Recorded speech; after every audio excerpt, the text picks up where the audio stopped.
Pelatih timnas Cina Branko Ivankovic merasa timnas Indonesia bukanlah tim sekuat Jepang atau Australia yang mampu memberikan tekanan luar biasa kepada timnya saat bertanding. Branko Ivankovic merasa timnas Indonesia di level yang berbeda. Ivankovic pun menilai harapan Cina untuk menang dan merebut poin perdana di grup C kualifikasi Piala Dunia 2026 zona Asia pun lebih besar saat melawan timnas Indonesia di Qingdao Stadium. Seperti yang diketahui, Cina merupakan negara yang selalu kalah dalam 3 pertandingan yang mereka lalui. Hasil buruk tersebut menempatkan mereka di dasar klasemen sementara. Sebelumnya, mereka dicukur tuan rumah Jepang 7-0, dan kemudian dipermalukan Arab Saudi dengan skor 1-2 di depan publik mereka sendiri, dan di laga ketiga harus mengakui keunggulan Australia 3-1. Sebaliknya, timnas Indonesia meraih hasil yang lebih baik dari Cina. Timnas Indonesia menjadi 2 tim yang belum terkalahkan di grup C bersama Jepang. Tim Merah Putih meraih 3 poin dari hasil imbang melawan Arab Saudi, Australia, dan Bahrain. Sehingga dari segi kepercayaan diri timnas Indonesia lebih unggul dari Cina. Saat ini Cina memang dalam kondisi tidak ideal. Oleh karena itu, Branko Ivankovic ingin Cina bangkit dari keterpurukan dengan mengalahkan Indonesia pada laga berikutnya. Dia optimis dengan kekuatan pasukannya, karena selalu bisa memberikan perlawanan meski akhirnya selalu kalah dalam pertandingan-pertandingan sebelumnya. Tim-tim seperti Australia, Jepang, dan Arab Saudi termasuk di antara tim-tim top di Asia. Mereka memberikan tekanan besar pada tim kami selama pertandingan, kata Ivankovic dalam keterangan Federasi Sepak Bola China. Tetapi tim Cina memiliki peluang untuk mencetak poin, namun sayang sekali pada akhirnya gagal melakukannya.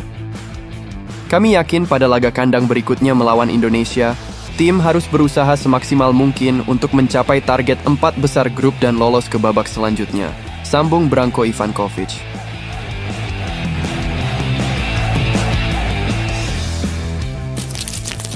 Modal bagus timnas Indonesia kalahkan Cina.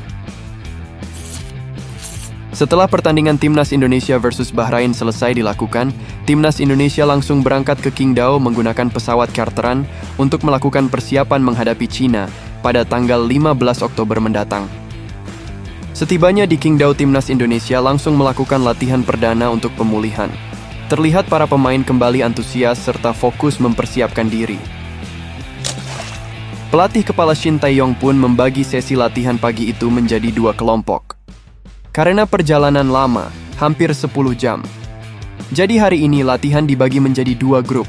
Untuk yang di hotel adalah pemain yang bertanding melawan Bahrain, mereka mendapatkan materi di pusat gym.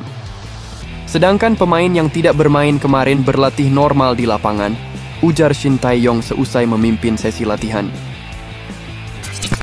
Mengenai kondisi para pemainnya, pelatih Shin Tae-yong mengatakan tak ada masalah berarti di tubuh tim. Hanya Jordi Amat dan Sandy Walsh yang mengalami cedera ringan dan akan kembali pulih dalam waktu dekat ini.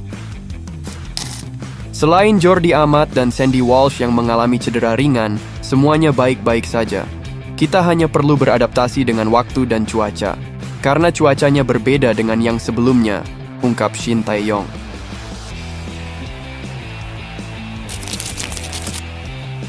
Media-media di Tiongkok terkejut melihat timnas Indonesia yang sudah tiba lebih duluan di Qingdao, Tiongkok.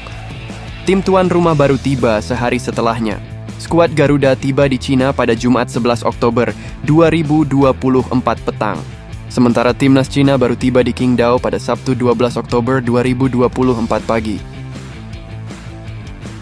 Media Cina Sohu.com menyebut bahwa kedatangan tim Merah Putih terhitung langka karena mereka sampai lebih dulu dibandingkan tuan rumah.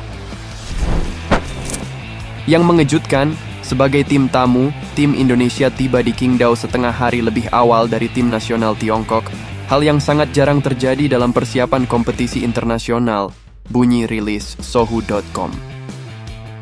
Kedatangan yang lebih awal dari tuan rumah ini tentunya akan sangat berpengaruh dalam persiapan tim, di mana Indonesia punya waktu efektif setidaknya 3 hari untuk persiapan dan pemulihan. Hal sebaliknya justru dikeluhkan oleh Branko Ivankovic yang khawatir dengan pemulihan kondisi fisik pemainnya yang lambat. Hal tersebut tidak terlepas dari kurang primanya kondisi fisik para pemainnya akibat dari tidak tingginya intensitas Liga Cina. Sebagian besar pemain timnas Cina memang bermain di liga lokal. Branko Ivankovic juga sangat paham bahwa timnas Indonesia dipenuhi oleh banyak pemain yang tampil di kompetisi level top Eropa. Sehingga dari segi kekuatan fisik dan pemulihan lebih tinggi dari pemain level Asia. Sehingga bagi timnas Indonesia akan tidak terlalu khawatir dengan kondisi para pemainnya.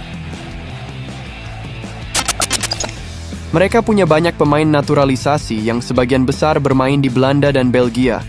Mereka tidak boleh diremehkan.